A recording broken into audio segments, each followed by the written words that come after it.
We are currently going through some tough times with a new disease spreading throughout the world and the economy seemingly going through its worst period since the Great Depression. But there have been a few strange things that have been going on in the background of all of this chaos. That is because, as we have seen throughout history, strange things tend to happen during desperate times. For example, after World War II, tensions were high between the United States and the Soviet Union, as both superpowers began jockeying for position to see who would become the world's one true superpower. And this potential threat of a war caused some of the greatest technological advancements in history. You see, both the USSR and the United States had ballistic missiles that would launch, stay within the Earth's atmosphere, and then eventually hit their target from a few hundred kilometers away. But the distance between Moscow and Washington, D.C. was 7,800 kilometers. So if these superpowers wanted to be able to hit each other with a missile strike, they would need a new piece of technology. So that is when the USSR developed the first intercontinental ballistic missile, or ICBM, in 1957. It was the first missile capable of entering suborbital space and hitting a target on the other side of the planet. But almost by accident, the USSR had developed something else. In an effort to ensure the safety of its country, the Soviets developed ICBMs and inadvertently built the technology that connected human civilization to space. Within months after the first ICBM test in 1957, the USSR used the same ICBM to launch the first satellite into space that they called Sputnik. Now, today we view Sputnik as a technological masterpiece, but during its time it was viewed as one of the scariest things in the history of the Western world. In fact, after the Soviets launched Sputnik, it created a worldwide panic called the Sputnik Crisis. This is when the public experienced a lot of fear and anxiety over the technological gap between the West and the USSR. You see, the United States viewed Sputnik as a serious threat to national security, so President Eisenhower said that the United States will respond with resourcefulness and vigor. And because of this, the president was able to get enough public support to create two agencies, NASA and DARPA. He was also able to dramatically increase spending on education and research and development of new technologies. And over the course of the next decade, the USSR and the United States would keep trying to one-up each other. This would eventually be known as the space race. And the space race led to innovations that would reshape our entire world. For example, DARPA created the internet as a way of sending information from one point to another in a safe and secure manner during the Cold War. Another innovation was that computers became significantly more advanced during this time because the on-the-fly calculations needed to put a spaceship onto the moon were much greater than what humans could handle. And the space race and Cold War ended up creating other spin-off technologies like GPS, CAT scans, athletic shoes, water purification, artificial limbs, and much more. So a perceived national security threat in the 1950s from both the USSR and the United States ended up catalyzing the creation of new technologies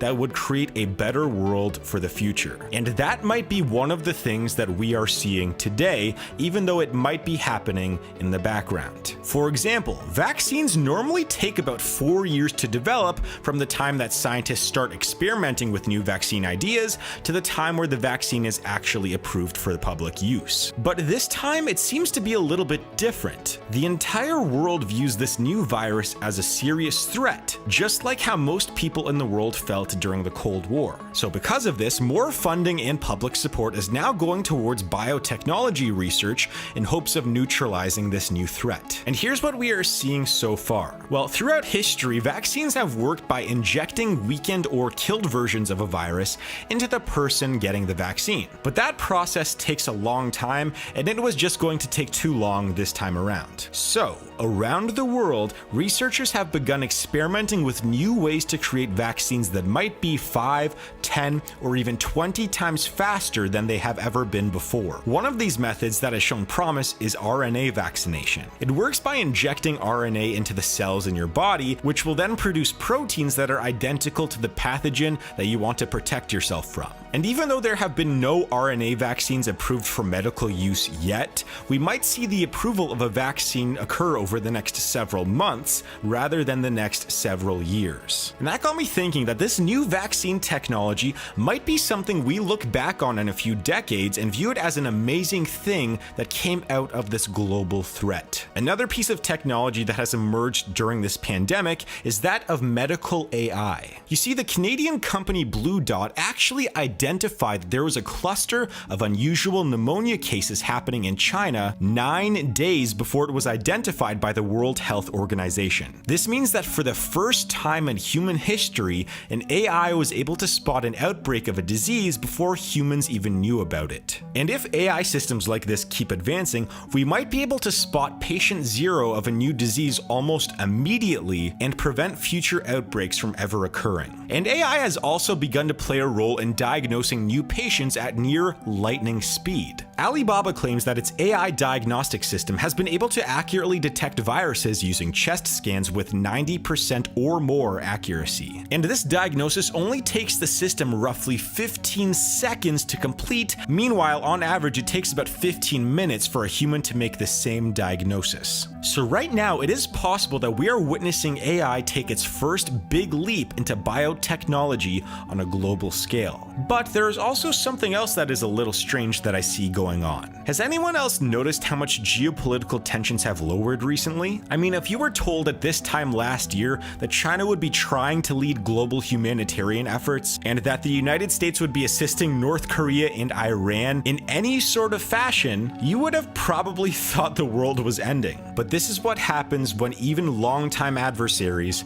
have a common new threat. And stories like this have occurred throughout history. One example is that during the thick of World War I, there was a battle taking place between the Germans and the Russians in 1917 Lithuania. But over the course of several days, large packs of wolves began attacking nearby villages, and then eventually they showed up onto the front lines of the battlefield. And once they showed up, the wolves began ferociously attacking the injured, which caused the Russians and Germans to call for a temporary ceasefire so that they could hunt down the wolves together. During the ceasefire, the Russians and Germans were side by side, hunting down about 50 wolves in total and chasing even more off of the battlefield. The moral of the story is that when there is a common foe, people tend to ignore the differences that they have with one another just to try their best to help each other survive. And this is a perfect example of why every president throughout history has always had their highest approval ratings during or immediately after a negative global event. For example, Trump's highest approval rating is, well, right now. Obama's took place during the Great Recession, George Bush's was right after 9/11, and Harry Truman and Franklin Roosevelt's were during World War II.